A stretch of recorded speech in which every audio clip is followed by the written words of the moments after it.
보험 가입에 100점짜리는 없다고 생각합니다. 보험 가입했다고 나에게 일어나는 위험을 전부 보장해 주는 것도 아닌데요. 결론적으로 내 기준을 정확히 잡고 경제적인 여건이나 상황도 반드시 고려해야 한다는 겁니다. 결국 어떤 것이 정답인지는 여러분 스스로 결정하는 것이 가장 바람직하다고 생각합니다.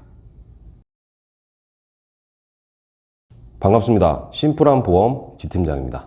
상담을 하다 보면 고객별로 보험 지식이나 상황이 많이 다르다는 걸 느끼게 됩니다. 어떤 분들은 본인의 가입 상품이나 부족한 부분까지 알고서 보완을 요청하시는 반면에 보험을 어떻게 가입해야 하나요? 그냥 이렇게 물어보시는 분들도 있습니다. 사실 보험 가입이라는 것이 성별이나 연령, 직업, 병력에 따라서 고려해야 하는 사항이 꽤 많은데요. 무엇보다 순서를 알고 진행하시는 것이 바람직합니다. 그래서 오늘 시간은 다년간의 경험을 바탕으로 보험 가입 순서에 대한 제 생각을 안내 드리고자 합니다. 영상에 도움이 되신다면 구독, 좋아요, 알람 설정 꼭 부탁드립니다. 보험 가입 순서 첫 번째로 내가 가지고 있는 보험을 확인해야 합니다. 기본적으로 내가 가입한 보험 이외로 부모님이 어렸을 때 준비해 주신 보험도 많습니다. 지금 현재의 보험과 비교해보고 금액적으로 부담이 가거나 불필요한 특약은 없는지, 나에게 부족한 보장은 무엇인지 전체적인 진단을 받아보시고 결정하는 것이 좋은데요. 여러 가지 경우의 수가 많기 때문에 내가 필요 없다고 그냥 무조건 해지하시면 손해를 볼 수 있습니다. 건강할 때 가입하신 경우가 대다수로 현재 병력이 있다면 유지하는 것이 더 유리할 수 있는데요. 또한 해지 환급금이 원금보다 적은 경우가 많기 때문에 담보삭제나 감액을 통해서 좀 더 유지하는 것이 나을 수도 있습니다. 한마디로 신규 보험 가입 이전에 활용할 수 있는 보장은 살려서 유지하는 것이 더 좋다는 겁니다. 증권을 아무리 봐도 모르시겠으면 지팀장에게 문의 주시기 바라고요. 적을 알고 나를 알아야 백전백승이라는 말이 있듯이 내가 가진 보험을 어느 정도 알고 계셔야 새로운 보험에 가입할 때 좀 더 유리하다고 볼 수 있습니다. 보험 가입 순서 두 번째는 어떤 보험으로 가입할지 정해야 한다는 겁니다. 일단 보장의 목적성을 정확히 해야 하는데요. 내가 질병이나 상해 어떤 위험이 닥칠지 알 수 없는 상황에서 가장 우선되는 것은 역시 실손의료비입니다. 가입하신 연도마다 다르지만 내가 낸 병원비에서 급여, 비급여 부분에 따라 자기부담금을 제하고 돌려받을 수 있는 보험인데요. 보험이라는 것이 불확실한 사고나 질병을 대비해준다는 측면에서 보면 실손의료비는 반드시 준비하는 것이 좋겠습니다. 그 다음으로 3대 진단비, 암, 뇌, 심장, 그동안 정말 많이 안내드린 내용인데요. 지팀장은 항상 진단비 위주로 대비하시라고 말씀드리고 있습니다. 워낙 발병률도 높지만 중대질환에 걸리면 일정 기간 일을 하지 못할 수 있습니다. 경제적인 공백기를 크게 채워주기 때문에 가장 도움이 된다는 판단인데요. 그 다음 순위로 꼭 필요하시다면 수술비, 후유장애 요 정도가 되겠습니다.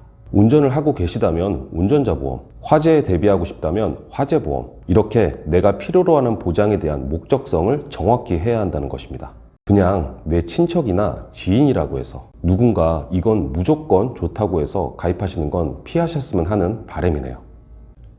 보험 가입 순서 세 번째는 보험료와 납기, 만기 설정입니다. 보통 납입 기간이 길면 보험료는 좀 더 낮아지는 반면에 총 납입하는 금액은 늘어날 수 있습니다. 납기를 길게 설정하시는 분들이 꽤 많은데요. 단 보장을 크게 늘리면서 보험료를 낮추기보다는 내 최소한의 목적에 맞게 설정해서 정말 부담 없는 정도로 준비해야 유지에 어려움이 없다는 점 반드시 기억하셔야 합니다. 또한 납기는 연령에 따라 추천 설정이 다를 수 있는데요. 지금 현재 20대이면 30년 납을 해도 50대면 납기가 끝나고 40대라고 하면 20년 납만 해도 60대입니다. 만기 설정은 보통 80세, 90세, 100세 중에서 선택하시는데 가장 일반적인 가입은 90세 만기인데요. 만기도 길어질수록 보험료는 높아집니다. 저는 90세를 추천드리지만 적어도 만기는 개개인의 가치관이 많이 적용되기 때문에 여러분이 원하시는 만기로 설정하는 것이 좋겠습니다.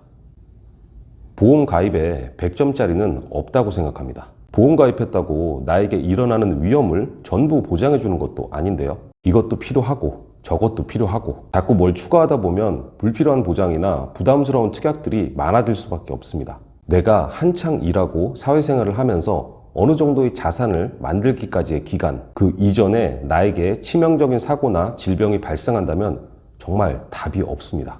이런 불확실성에 대비하기 위해서 보험에 가입하는 것인데요. 그렇다고 불확실성 때문에 보험에 너무 많은 투자를 하면 지금 내 생활이 힘들어집니다. 보험과 내 생활, 이 두 가지의 상황을 잘 조율해야 한다는 거죠. 그러기 위해서 저는 자잘한 특약이나 수술비보다는 한 번에 많이 받을 수 있는 진단비가 가장 중요하다고 생각하는데요. 결론적으로 내 기준을 정확히 잡고 경제적인 여건이나 상황도 반드시 고려해야 한다는 겁니다.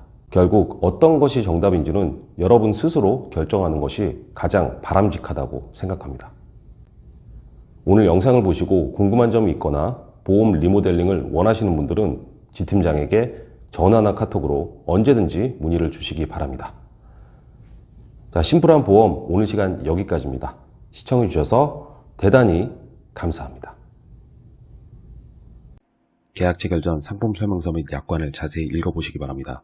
지영민 팀장은 해당 상품에 대해 충분히 설명할 의무가 있으며 가입자는 가입에 앞서 이에 대한 충분한 설명을 받으시기 바랍니다. 주식회사 리더스 에셋 어드바이저 지영민 팀장은 다수의 보험사와 계약 체결 및 대리 중개하는 보험 설계사이고 보험회사로부터 보험계약 체결권을 부여받지 아니하였습니다. 상기 내용은 모집 종사자 개인의 의견이며 계약 체결에 따른 이익 또는 손실은 보험계약자 및 피보험자에게 귀속됩니다.